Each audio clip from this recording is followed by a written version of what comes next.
Hi ನಮಸ್ತೆ welcome back to ಪೊಳಲೀಸ್ kitchen. ಇವತ್ತು ನಾನು ತುಂಬಾ ರುಚಿಯಾಗಿರುವಂತಹ ಕಾಯಿ ಹಾಲಿನ ಪುಲಾವ್ ರೆಸಿಪಿಯನ್ನು ಶೇರ್ ಮಾಡ್ತಾ ಇದ್ದೇನೆ. ರೆಗ್ಯುಲರ್ ಪುಲಾವ್ಗಿಂತ ವಿಭಿನ್ನ ರುಚಿಯಲ್ಲಿರುವ ಈ ಪುಲಾವ್ ನೀವು ಕೂಡ ಟ್ರೈ ಮಾಡಿ, ಖಂಡಿತ ಇಷ್ಟ ಆಗತ್ತೆ. ಸ್ವಲ್ಪ ಜಾಸ್ತಿ ಕ್ವಾಂಟಿಟಿಯಲ್ಲಿ ಮಾಡ್ತಾ ಇರೋದು. ಕುಕ್ಕರ್ ಬಿಸಿ ಆದ್ಮೇಲೆ ನಾನಿಲ್ಲಿ 1/4 ಕಪ್ ಆಗುವಷ್ಟು ತುಪ್ಪವನ್ನೇ ಹಾಕ್ತಾ ಇದ್ದೇನೆ. ತುಪ್ಪ ಎಣ್ಣೆ ಮಿಕ್ಸ್ ಮಾಡಿಯೂ ಸಹ ಹಾಕ್ಬೋದು. ಮಸಾಲೆಗೆ 6 ಲವಂಗ, 7 ಏಲಕ್ಕಿ, 3 ಪುಲಾವ್ ಎಲೆ, 3 ಪೀಸ್ ಚಕ್ಕೆ, 2 ಚಮಚ ಜೀರಿಗೆ, 5ರಿಂದ 6 ಜಾಯಿಕಾಯಿ ಹೂವು ಹಾಕಿ ನಂತರ 1/4 ಕಪ್ ಗೋಡಂಬಿ ಹಾಕ್ಕೊಂಡು ಮಸಾಲೆ ಪರಿಮಳ ಬಂದು ಗೋಡಂಬಿ ಈ ರೀತಿಯಲ್ಲಿ ಸ್ವಲ್ಪ ಕೆಂಪಗೆ ಹುರಿದ ನಂತರ 1 ಗಡ್ಡೆ ಬೆಳ್ಳುಳ್ಳಿ, 2 ಇಂಚು ಶುಂಠಿ ಹಾಗೂ 4ರಿಂದ 5 ಅಥವಾ ಖಾರಕ್ಕೆ ಅನುಗುಣವಾಗಿ ಹಸಿಮೆಣಸನ್ನು ಜಜ್ಜಿ ಸೇರಿಸ್ತಾ ಇದ್ದೇನೆ.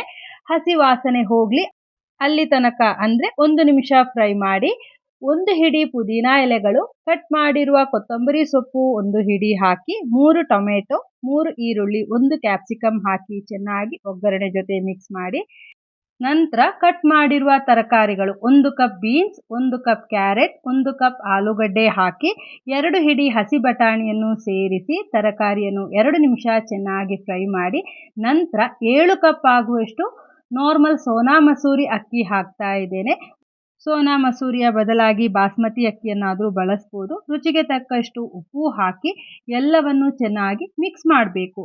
ನಾನಿಲ್ಲಿ ಒಂದು ಪೂರ್ತಿಯಾಗಿರುವ ತೆಂಗಿನಕಾಯಿಯಿಂದ 1ನೇ ಹಾಲು, 2ನೇ ಹಾಲು ಹಾಗೂ 3ನೇ ಹಾಲು ಹೀಗೆ ಒಟ್ಟು 10 ಕಪ್ ಆಗುವಷ್ಟು ತೆಂಗಿನಕಾಯಿ ಹಾಲನ್ನು ತೆಗೆದಿಟ್ಟಿದ್ದೇನೆ.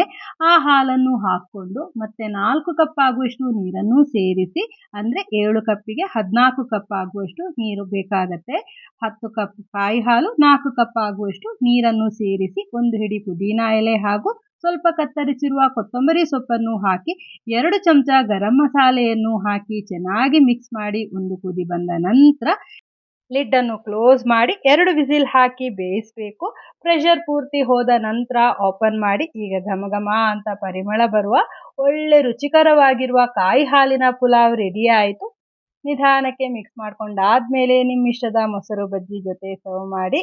ಇವತ್ತಿನ ಈ ರೆಸಿಪಿ ನಿಮ್ಗೆಲ್ರಿಗೂ ಇಷ್ಟ ಆಯಿತು ಅಂತ ಅಂದ್ಕೊಳ್ತೇನೆ. ಇಷ್ಟ ಆಗಿದ್ರೆ ವಿಡಿಯೋಕ್ಕೊಂದು ಲೈಕ್ ಮಾಡಿ, ವಿಡಿಯೋವನ್ನು ನಿಮ್ಮವರೊಂದಿಗೆ ಶೇರ್ ಮಾಡಿ, ಹಾಗೆಯೇ ಚಾನಲನ್ನು ಸಬ್ಸ್ಕ್ರೈಬ್ ಆಗಿ ಅಂತ ಕೇಳ್ತಾ ಇವತ್ತಿನ ವಿಡಿಯೋ ಮುಗಿಸ್ತಾ ಇದ್ದೇನೆ.